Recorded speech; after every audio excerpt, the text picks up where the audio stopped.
Hello friends, बहुत बहुत स्वागत है आपका इंग्लिश एडवांटेज की ऑनलाइन क्लासेस में। फ्रेंड्स, इस वीडियो में मैं आपको ट्रिकी सेंटेंस करेक्शन के बारे में बताऊंगा और ये सेंटेंस करेक्शन आपके सभी एग्ज़ाम्स के लिए, सभी गवर्नमेंट जॉब एग्ज़ाम के लिए बहुत ही इंपॉर्टेंट रहेगा, क्योंकि सभी गवर्नमेंट जॉब एग्ज़ाम में सेंटेंस करेक्शन या स्पॉटिंग एरर एक इंटीग्रल पार्ट होता है इंग्लिश लैंग्वेज का। और सभी एग्ज़ाम्स में आता है, चाहे वो आईबीपीएस बैंक पीओ हो, क्लर्क हो, एसएससी सीजीएल एग्ज़ाम हो, और डेफिनेटली एनडी और सीडीएस के एग्ज़ाम में भी सेंटेंस करेक्शन इस तरह का आता है, ट्रिकी सेंटेंस करेक्शन। तो इसके बारे में मैं आपको बताऊंगा और ये वीडियो ट्यूटोरियल हिंदी में रहेगा। इसका इंग्लिश वर्जन भी आप देख सकते हैं इंग्लिश की प्लेलिस्ट में जाके। तो चलिए शुरुआत करते हैं, देखते हैं। इनको आप ध्यान से देखिए और पूरा वीडियो आप एंड तक देखिए, बीच में स्किप मत करिए, क्योंकि सारे हाईली इंपॉर्टेंट सेंटेंसेस मैंने लिए हैं और इसी तरीके के सेंटेंस आपके नेक्स्ट एग्जाम में, आईबीपीएस के बैंकिंग के एग्जाम में और एसएससी सीजीएल के डिफरेंट एग्जाम्स में आएंगे। तो चलिए शुरुआत करते हैं। देखिए, ये हैं आपके ट्रिकी सेंटेंसेस, लेंदी सेंटेंसेस। ये इनकरेक्ट सेंटेंस नंबर 1 है, रेड कलर में दिया है। यहाँ पर मैंने इसको एक्सप्लेन किया है, तो इसको आप पॉज करके भी पढ़ सकते हैं और इसका मैं आपको पीडीएफ भी दे दूंगा डिस्क्रिप्शन बॉक्स में, वहाँ से आप पीडीएफ भी ले सकते हैं। तो आपके ये नोट्स बन जाएंगे। और ये ग्रीन कलर में ये है आपका करेक्ट सेंटेंस और ये इसका आंसर दिया हुआ है। तो पहले मैं इसको एक्सप्लेन करता हूँ आपको। देखिए, Canara bank has been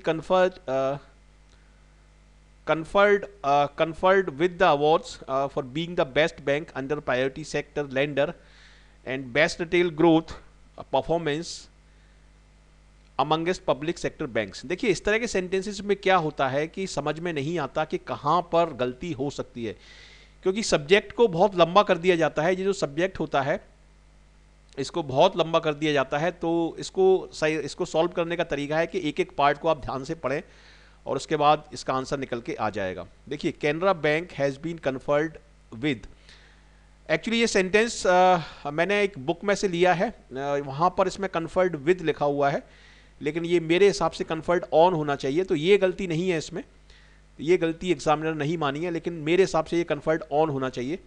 Canara bank has been conferred on the awards, मतलब कैनरा बैंक को अवार्ड्स मिले हैं, किसके लिए?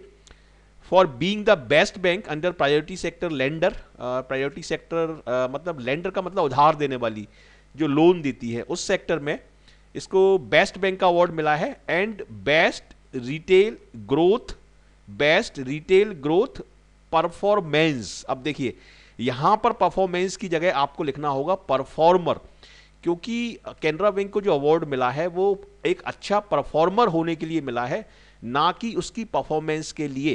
क्योंकि यहां पर आ रहा है, देखिए, conferred with the awards for, ठीक है, फॉर के बाद यहां पर भी बीइंग आ रहा है, बीइंग द, देखिए यहां पर नाउन आ रहा है, best bank under priority sector lender and best. अब बेस्ट क्या है, यहां पे बेस्ट लिखा हुआ है, ठीक है। तो बेस्ट एक एडजेक्टिव होता है, तो बेस्ट के बाद मैं क्या लगाऊंगा? बेस्ट के बाद मैं नाउन ही तो लगाऊंगा, जैसे best student, best person, best player. तो यहां पर चूंकि बेस्ट लगा हुआ है, तो इसलिए बेस्ट के बाद यहां पर क्या आएगा? यहां पर नाउन आएगी, और नाउन क्या होगा? नाउन होगा परफॉर्मर। तो इसलिए ये जो वर्ड है परफॉर्मेंस, ये गलत है यहां पर, और इसकी जगह आएगा परफॉर्मर, ठीक है। तो इस तरीके से ये सेंटेंस आपका सही हो जाएगा। इसमें आपको परफॉर्मर लगाना पड़ेगा। ये यहाँ पर भी मैंने परफॉर्मेंस लिख दिया, परफॉर्मर होगा एक्चुअली ये, और इसका आंसर होगा 4। और यहाँ पर ये गलती, इसको आप कन्फर्ड ऑन होगा एक्चुअली ये, क्योंकि कन्फर्ड विथ का मतलब होता है दो लोगों में जब बातचीत होती है तो उसको हम, जैसे कॉन्फ्रेंस होती है, कन्फर्ड विथ उस समय यूज होता है। लेकिन ये चूंकि मैंने बुक में से लिया है तो इसलिए मैंने एज इट इज लिख दिया है इसको, लेकिन वो मेरे हिसाब से इसमें गलती है। और मेन मतलब जो गलती है इसमें वो परफॉर्मर होगा, परफॉर्मेंस नहीं होगा। चलिए नेक्स्ट देखते हैं। ये है आपका next sentence. When 94-year-old Gangubai was selected unopposed as sarpanch of Bhambuwadi village, she seems to bored with the facilitation and the praises gram panchayat member showered over her। देखिए, इसको हम एग्जामिन करते हैं एक एक पार्ट को। देखिए, ये जो है, ये जो हाइफन लगा के दिया हुआ है, इस तरह के जो वर्ड्स होते हैं, इस तरह के वर्ड में बीच वाला जो वर्ड होता है, जो यूनिट ऑफ मेजरमेंट जिसको बोल सकते हैं, वो हमेशा सिंगुलर में आता है। तो ये पार्ट इसमें सही है। कभी कभी एग्जामिनर इस तरह की भी गलती पूछ लेता है, जैसे यदि मैं यहाँ पर 94 ईयर्स कर दूं और हाइफन भी लगा दूं तो वो गलत हो जाएगा। तो ये चीज़ इसकी सही है। ठीक है, वॉज इलेक्टेड अनअपोज्ड, ये भी वर्ड सही है, एज सरपंच ऑफ, ये किसी गांव का नाम है। She seemed board with the felicitation in the praises. अब देखिए यहाँ पर प्रेजेस नाउन फॉर्म में यूज हुआ है और फेलिसिटेशन का मतलब होता है स्वागत करना, और प्रेजेस यहाँ पर नाउन फॉर्म में यूज हुआ है, तभी तो इसमें एस लगा हुआ है। द प्रेजेस मतलब नाउन फॉर्म में यूज हुआ है। ग्राम पंचायत मेंबर्स शॉवर्ड ओवर हर, देखिए शॉवर्ड का मतलब उनको प्रदान करना, लेकिन शॉवर्ड के बाद हम ओवर नहीं लगाते, शॉवर्ड के बाद सही वर्ड है ऑन। ठीक है, showered is followed by on. तो इस तरीके से ये सेंटेंस आपका सही हो जाएगा और इसमें आंसर होगा आपका 4। अच्छा, यहां पर देखते हैं, ये कुछ स्टूडेंट मान सकते हैं कि यहां पर गलती है, बोर्ड विथ। ठीक है, देखिए बोर्ड के बाद 3 चीजें आती हैं, बोर्ड ऑफ, बोर्ड बाय और बोर्ड विथ। तो बोर्ड विथ और बोर्ड बाय ये सही है, ये स्टैंडर्ड इंग्लिश है, और बोर्ड ऑफ ग्रामर के हिसाब से गलत है, I am board of it. ठीक है, वो स्टैंडर्ड इंग्लिश नहीं है। बोर्ड विथ और बोर्ड बाय ये सही है, तो बोर्ड विथ यहां पर सही है ये। तो इस तरीके के सेंटेंस आपके एग्जाम में, आपके जो रियल एग्जाम होगा आपका IBPS बैंक पीओ मेंस का और क्लर्क का, उसमें इस तरीके के सेंटेंस आएंगे। क्लर्क में पहले सिंपल सेंटेंसेस आते थे, लेकिन अब चूंकि कंपटीशन बढ़ गया है तो क्लर्क में भी आप इसी तरीके के सेंटेंसेस को एक्सपेक्ट करिए, सिंपल सेंटेंसेस को एक्सपेक्ट मत करिए, सिंपल सेंटेंस आपके एग्जाम में नहीं आएंगे। तो अब हम देखते हैं नेक्स्ट सेंटेंस। देखिए ये है, the SC directed all states and union territories to upload FIRs। देखिए FIR यहाँ पर जो लिखा हुआ है वो सही है, क्योंकि बहुत सारी FIR है ये, तो S जो लगा हुआ है ये सही है। On their websites with in 24 hours of, यहां पर देखिए रजिस्ट्रेशन भी हम बोल सकते हैं और रजिस्टरिंग भी बोल सकते हैं। ये यहां पर जो ऑफ के बाद यहां पर नाउन फॉर्म आएगी तो रजिस्ट्रेशन भी नाउन है और रजिस्टरिंग भी हम यहां लिख सकते हैं, वो भी सही होगा। At police station and gave him नहीं आएगा यहां पर, ये हिम गलत है, यहां पर ये हिम वर्ड गलत है, क्योंकि यूनियन टेरिटरीज और स्टेट्स की बात हो रही है, इसलिए यहां पर आएगा देम एंड गेव देम। ठीक है, तो उस तरीके से ये सेंटेंस सही हो जाएगा और इसमें आपका आंसर होगा 3rd। तो इस तरह की एरर को निकालने का सही तरीका है कि आप एक एक पार्ट को क्लोजली एग्जामिन करें और एरर आपका निकल के आ जाएगी। नेक्स्ट देखिए, the national crime records bureau 2015 data shows. देखिए बहुत कॉम्प्लिकेटेड सेंटेंस है, ये बहुत ट्रिकी सेंटेंस है, इसको मैं आपको एक्सप्लेन करता हूं। The national crime records bureau, ये एक ब्यूरो का नाम है और ब्यूरो का डेटा है, तो इसलिए यहां पर ये एस सही लगा हुआ है। डेटा के बाद यहां पर शो लगा हुआ है, वैसे डेटा प्लूरल है, ठीक है, लेकिन यहां पर ये रिकॉर्ड के लिए यूज हुआ है, जो पूरा का पूरा रिकॉर्ड है उसके लिए यूज हुआ है, तो डेटा को यहां पर सिंगुलर माना है, डेटा शोज ये सही है, क्योंकि डेटा यूज हुआ है यहां पर रिकॉर्ड के लिए। वैसे डेटा प्लूरल है और डेटा का जो सिंगुलर फॉर्म होता है वो होता है डेटम, लेकिन डेटा को हम सिंगुलर और प्लूरल दोनों की तरह यूज करते हैं, तो यहां पर डेटा एक्चुअली रिकॉर्ड के लिए यूज हुआ है और रिकॉर्ड सिंगुलर है, तो इसलिए सोर्स यहां पर सही है। आ वाइड रेंज, ये ए जो लगा हुआ है ये सही है, वाइड रेंज ऑफ प्रोफाइल्स सही है। Making up the cyber criminal सही है। The most prolific in them being business rivals followed by neighbours friends and relatives. मतलब इसमें ये बात हो रही है कि नेशनल क्राइम रिकॉर्ड ब्यूरो का जो डेटा है उसमें सबसे जो मेन साइबर क्रिमिनल हैं वो हैं आपके बिजनेस राइवल्स हैं, और उसके बाद नंबर आता है आपका नेबर्स का, फ्रेंड्स का और रिलेटिव्स का। ठीक है, तो इसमें गलती कहाँ पर है? इसमें एक्चुअली गलती, बहुत ट्रिकी सेंटेंस है, इसमें गलती एक्चुअली यहाँ पर है। ठीक है, यहाँ पर ये इन ना आते हुए यहाँ पर आएगा अमंग, क्योंकि इन का प्रयोग हम तब करते हैं जब हम किसी बेस्ट चीज को, किसी सबसे अच्छी चीज को किसी ग्रुप में से पिक करते हैं। यहां पर ये कई 3 चीजें हैं, business rivals, neighbours, friends and relative. ठीक है, तो यहां पर आप यूज करेंगे among. Prolific, most prolific among them being business rivals followed by neighbours, friends and relative. ये बहुत टफ सेंटेंस है, बहुत डिफिकल्ट सेंटेंस है, ये SBI बैंक पीओ का सेंटेंस है, तो इस तरीके से इस सेंटेंस को आप सही कर सकते हैं और ये होगा आपका। इसको आप इस वीडियो को रोक के थोड़ा सा ध्यान से पढ़िए और थोड़ा सा ध्यान से आप इसको सोचिए कि किस तरीके से यहाँ पर अमंग क्यों आया है और इन क्यों नहीं आएगा। आप जब एग्जामिन करेंगे तो आपको वो चीज़ समझ में आ जाएगी, क्योंकि कई चीज़ें हैं, तो इसलिए यहाँ पर अमंग आएगा, वहाँ पर इन नहीं आएगा।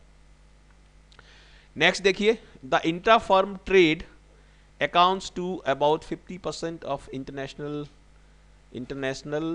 it should be trade, international trade. The intra-firm trade accounts to about 50% of international trade is carried out only by large firms.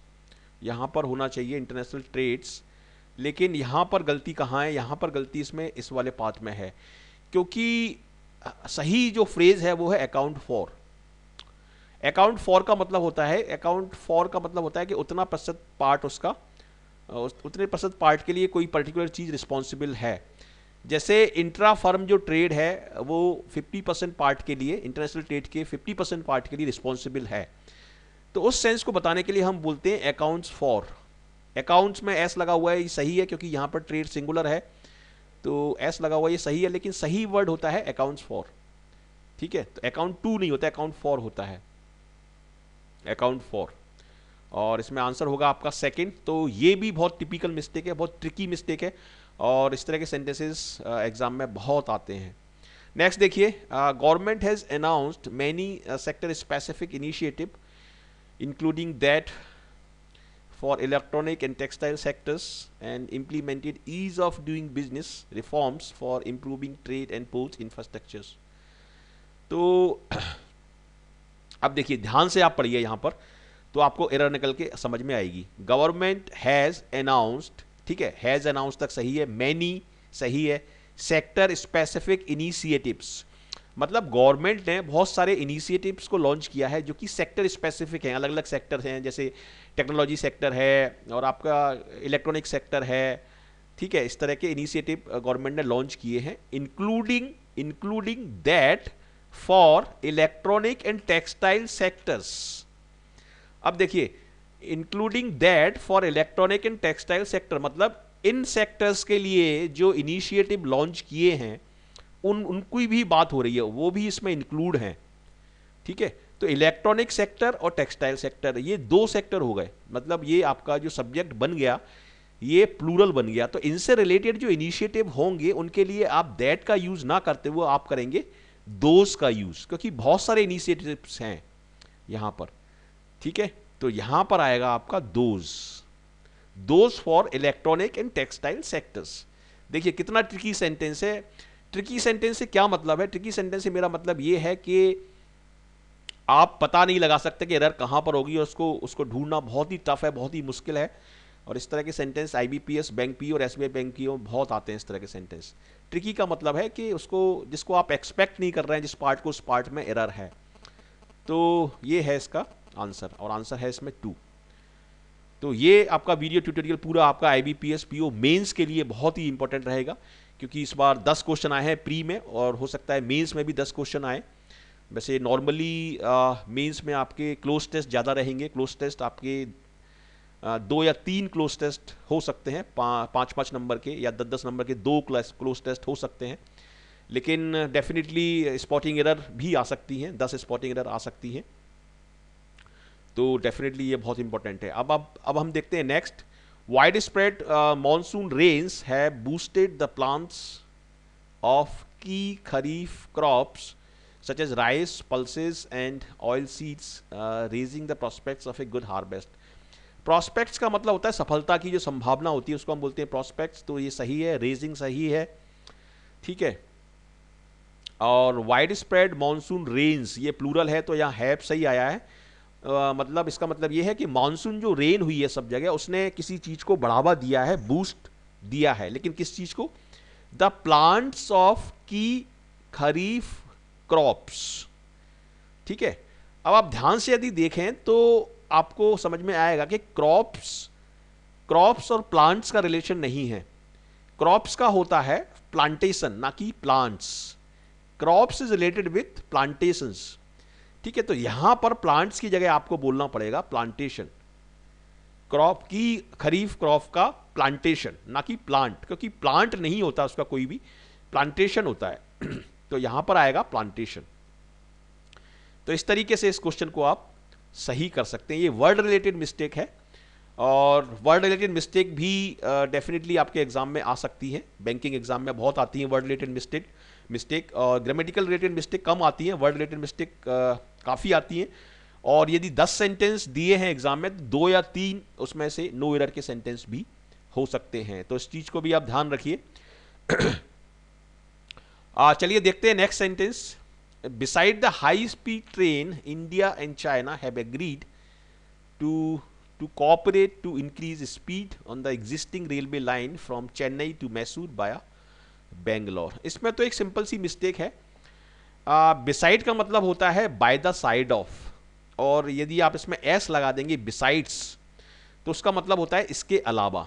तो यहाँ पर जो सेंस निकल के आ रहा है वो बिसाइड्स का आ रहा है, तो इसलिए यहाँ पर बिसाइड ना लगाते हुए आप लगाएंगे बिसाइड्स। ठीक है, मतलब इंडिया और चाइना जो हैं वो एक प्रपोजल पर एग्री हो गए हैं, वो एक हाई स्पीड ट्रेन के बारे में और इसकी स्पीड के बारे में। मतलब besides the high speed train, एक हाई स्पीड ट्रेन के अलावा, और वो किस चीज़ पर एग्री हुए हैं, वो एग्री हुए हैं स्पीड पर, कि चेन्नई और मैसूर के बीच में जो एग्जिस्टिंग ट्रेन्स हैं उनकी स्पीड कैसे बढ़ाई जाए, तो उसके बारे में बात हो रही है। तो इसलिए यहां पर आएगा बिसाइड्स, यानी इसके अलावा। तो बिसाइड्स आप लगा के इस सेंटेंस को आप सही कर सकते हैं। तो इस तरह के सेंटेंस पर आप पर्टिकुलरली बहुत ध्यान दीजिए, ये आपके IBPS क्लर्क के लिए बहुत इंपॉर्टेंट हो सकता है इस तरह का सेंटेंस।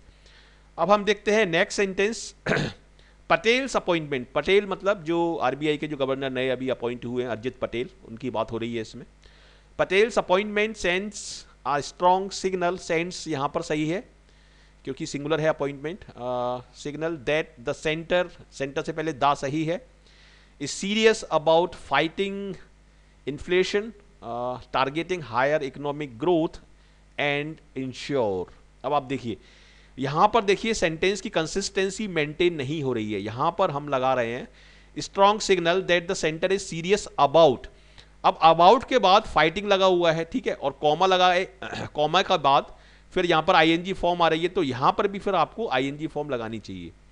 ठीक है, अबाउट के बाद सारी चीजें एक जैसी आनी चाहिए। अगर यहां पर इंश्योर लगाया है आपने, तो यहां पर यदि फर्स्ट में आप लगाना चाह रहे हैं इंश्योर, तो यहां पर फिर आपको बोलना पड़ेगा टारगेट या फाइट, और वहां पर फिर फाइटिंग बोला है, कॉमा लगा के फिर टारगेटिंग बोला है, तो यहां पर आपको बोलना पड़ेगा इंश्योरिंग। ठीक है, तो इस तरीके से ये सेंटेंस आपका सही हो जाएगा, और ये टिपिकल बैंकिंग सेंटेंस है। इस तरह के सेंटेंस एग्जाम में बहुत आते हैं, मतलब बहुत कॉमन है इस तरह के सेंटेंस।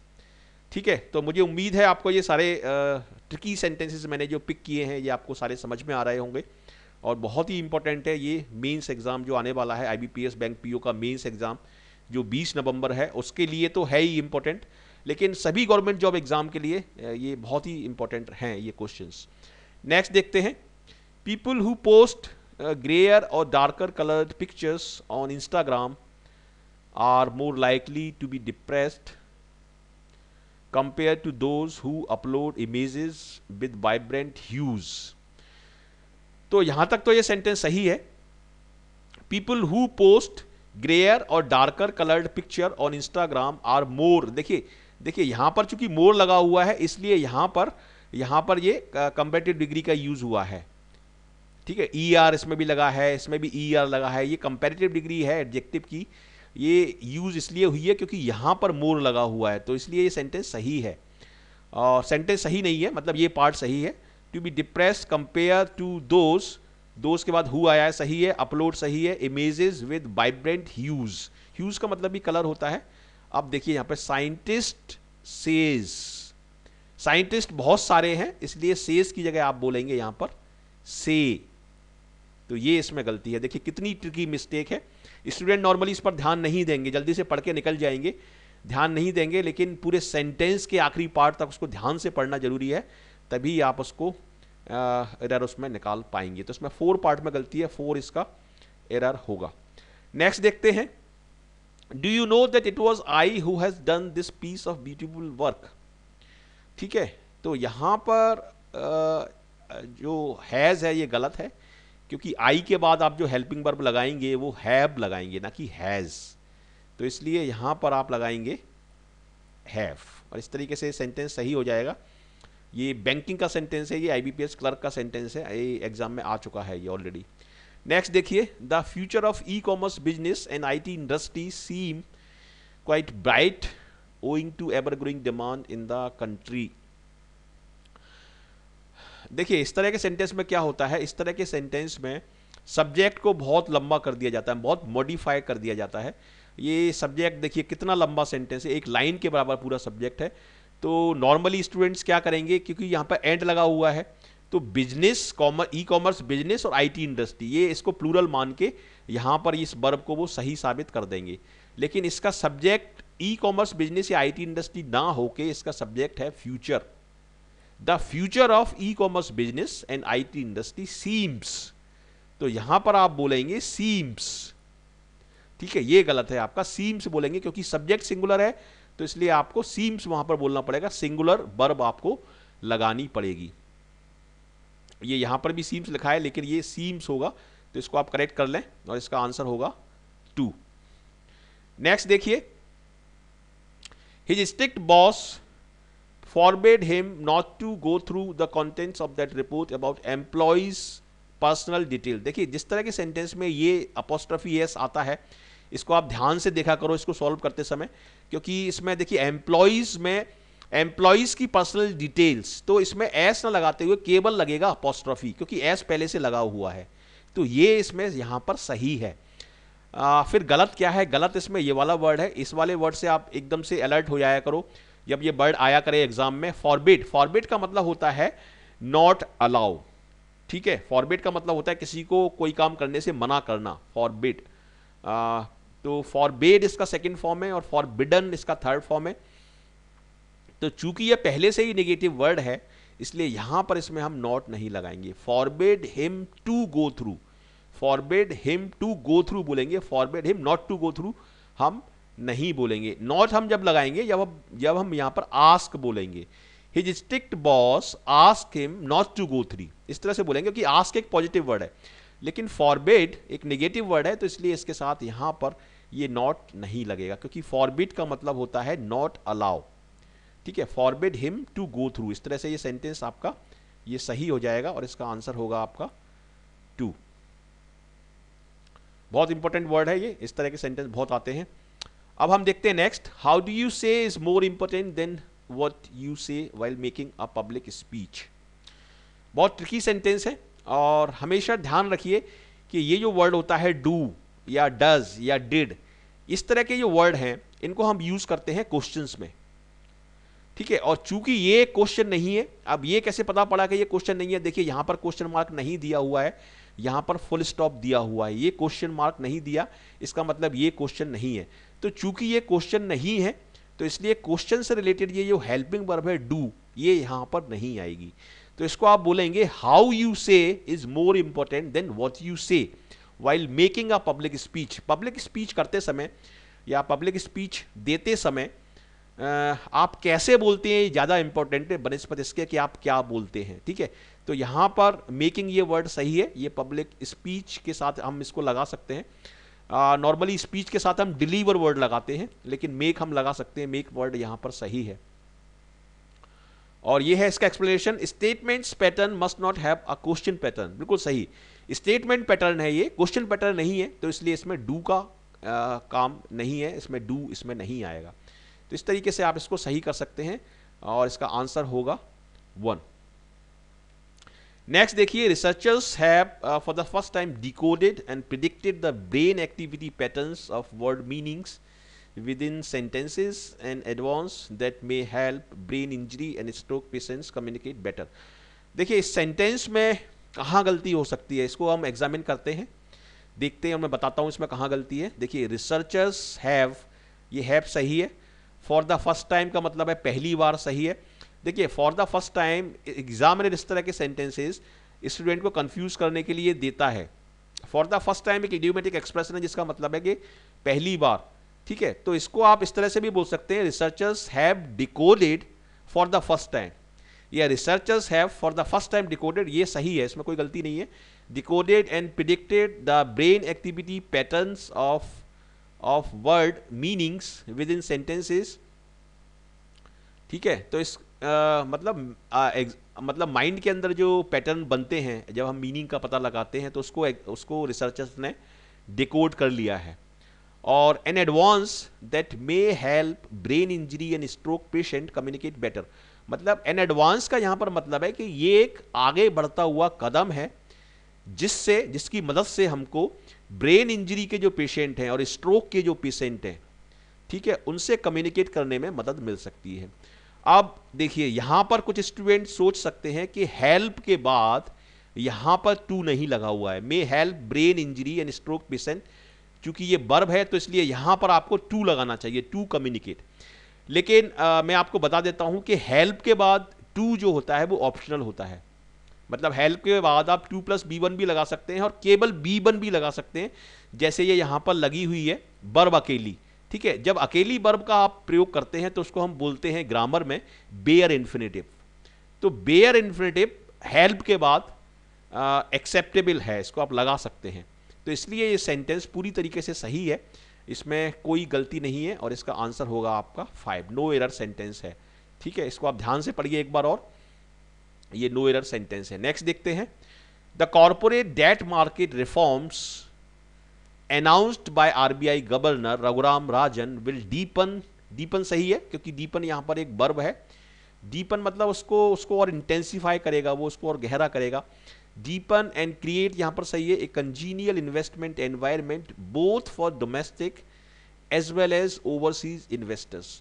देखिए यदि कोई स्टूडेंट इसको फर्स्ट टाइम पढ़ेगा इस सेंटेंस को तो उसको लगेगा कि ये नो एरर सेंटेंस है, लेकिन ग्रामर के रूल कहते हैं कि बोथ के बाद हम प्रयोग करते हैं एंड का, बोथ के बाद हम एज वेल एज का प्रयोग नहीं करते, बोथ के बाद हम प्रयोग करते हैं एंड का।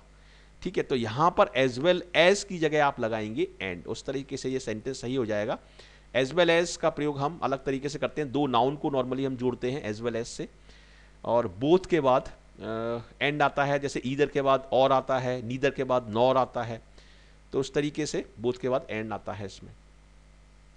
नेक्स्ट देखते हैं, in the aftermath of the decision to make commercial surrogacy illegal and limit the scope of altruistic surrogacy the government has accused of being illiberal and forcing its conservative ideology on society। ये मेरे हिसाब से इस पूरे video tutorial का सबसे ज़्यादा difficult sentence है, सबसे ज़्यादा ट्रिकी सेंटेंस है। देखिए इसका मैं एक एक करके आपको बताता हूँ। In the after math of the decision मतलब डिसीजन लेने के बाद, इन द आफ्टर माथ होता है कि किसी चीज़ के बाद या किसी इंसिडेंट के बाद जो घटनाएं होती हैं उनके लिए, उसके लिए हम यूज़ करते हैं इस इडियम को, in the after math of.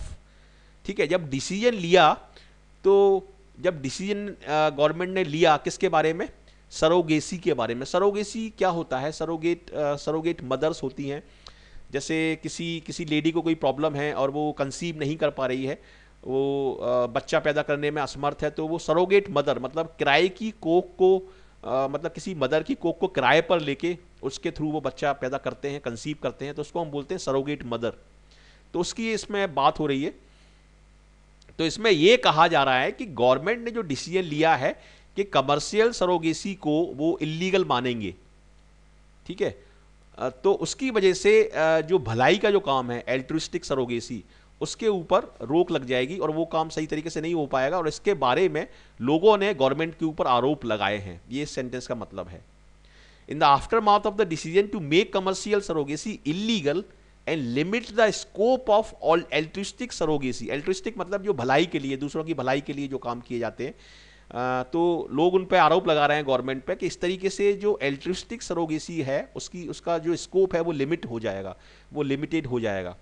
ठीक है, the government has accused of being illiberal and forcing it's conservative ideology. और गवर्नमेंट के ऊपर ये आरोप लगाए गए हैं कि गवर्नमेंट की जो पॉलिसी है, गवर्नमेंट इलिबरल हो रही है, लिबरल नहीं हो रही है, और कंजर्वेटिव आइडियोलॉजी वो सोसाइटी के ऊपर फोर्स कर रही है। तो गवर्नमेंट के ऊपर आरोप लगाए जा रहे हैं जनता के द्वारा। ठीक है, गवर्नमेंट आरोप नहीं लगा रही है किसी के ऊपर, गवर्नमेंट के ऊपर आरोप लगाए जा रहे हैं। तो यहां पर आप बोलेंगे कि government has been accused of by the people. इसको समझना बहुत जरूरी है। गवर्नमेंट हैज एक्यूज्ड का मतलब होगा कि गवर्नमेंट ने एक्यूज किया है किसी को। ठीक है, लेकिन सेंटेंस का मतलब है कि गवर्नमेंट को एक्यूज किया गया है पब्लिक के द्वारा, मतलब government has been accused, government. तो यहां पर आप बोलेंगे गवर्नमेंट हैज बीन एक्यूज्ड। ठीक है, मुझे उम्मीद है ये सेंटेंस आपको अच्छे तरीके से समझ में आया होगा। ये टिपिकल ये एसबीआई बैंक पीओ का सेंटेंस है, उसमें ये आया है। और इस तरह के सेंटेंस यहाँ पर आपको एक चीज़ समझना जरूरी है, कॉन्सेप्ट्स को समझना है आपको, ना कि सेंटेंस को, क्योंकि सेम इसी तरीके का सेंटेंस आपके नेक्स्ट एग्जाम में नहीं आएगा, लेकिन इस कॉन्सेप्ट पे बेस्ड सेंटेंस वो डेफिनेटली आपके एग्जाम में आ सकता है, जिसमें वर्ड्स आपके चेंज कर दें, एग्जामिनर चेंज कर देगा, लेकिन कॉन्सेप्ट तो सेम रहेगी। इसलिए कॉन्सेप्ट को समझना है आपको, ना कि सेंटेंस। सेंटेंस को आप समझिए, लेकिन इस तरह का सेंटेंस चूंकि रिपीट नहीं होगा और कॉन्सेप्ट आप समझ लेते हैं तो उसको आप आराम से कर सकते हैं।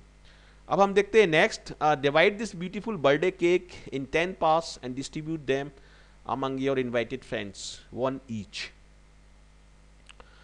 तो इस सेंटेंस में गलती क्या है? इस सेंटेंस में गलती ये है कि डिवाइड के बाद आप यूज करेंगे इनटू का। डिवाइड के बाद, ब्रेक के बाद, चेंज के बाद, ट्रांसलेट के बाद, इन सभी के बाद इनटू का प्रयोग करेंगे, क्योंकि इसमें ऐसा मान सकते हैं कि इनटू का प्रयोग हम मूवमेंट के लिए करते हैं। तो डिवाइड हम जब किसी चीज़ को करेंगे तो उसमें मूवमेंट होता है। ब्रेक जैसे एक ग्लास है, यदि वो टूट के इधर उधर गिर जाता है तो उसमें मूवमेंट होता है, और इनटू का प्रयोग करते हैं हम मूवमेंट के लिए। ठीक है, तो इस तरीके से इसको आप समझ सकते हैं। और बर्थडे केक इन 10 पार्ट्स की जगह यहाँ पर आप बोलेंगे इनटू 10 पार्ट्स। तो इस तरीके से ये आपका सही हो जाएगा सेंटेंस, और इसमें आंसर होगा आपका 1। Divide, break, change, translate and translate are followed by into, इनके बाद इनटू का प्रयोग होगा। नेक्स्ट देखिए इस सेंटेंस में एंग्री का प्रयोग हुआ है। तो जब भी इस तरह के सेंटेंस आए आपके एग्जाम में, एंग्री या एग्री, तो एकदम से आप इसको आप पकड़िए, क्योंकि एंग्री के बाद हम एक तो लगाते हैं विद और एक लगाते हैं एट। तो चूंकि यहाँ पर फ्रेंड्स की बात हो रही है, I was angry at my friend philosopher and guide, तो यहाँ पर एक्चुअली एट ना आते हुए यहाँ पर आप लगाएंगे विद। ठीक है, एट नहीं आएगा। You get angry with a person और एंग्री एट अ थिंग। जब आप किसी चीज के ऊपर नाराज होते हैं तो एंग्री एट, और किसी व्यक्ति के साथ नाराज होते हैं तो एंग्री विद। तो उस तरीके से ये सेंटेंस सही हो जाएगा। और ऐसे ही एग्री के साथ होता है, एग्री विद और एग्री टू। एग्री विद होता है पर्सन के लिए और एग्री टू होता है किसी ऑब्जेक्ट के लिए। तो इसको आप ध्यान से देखिए।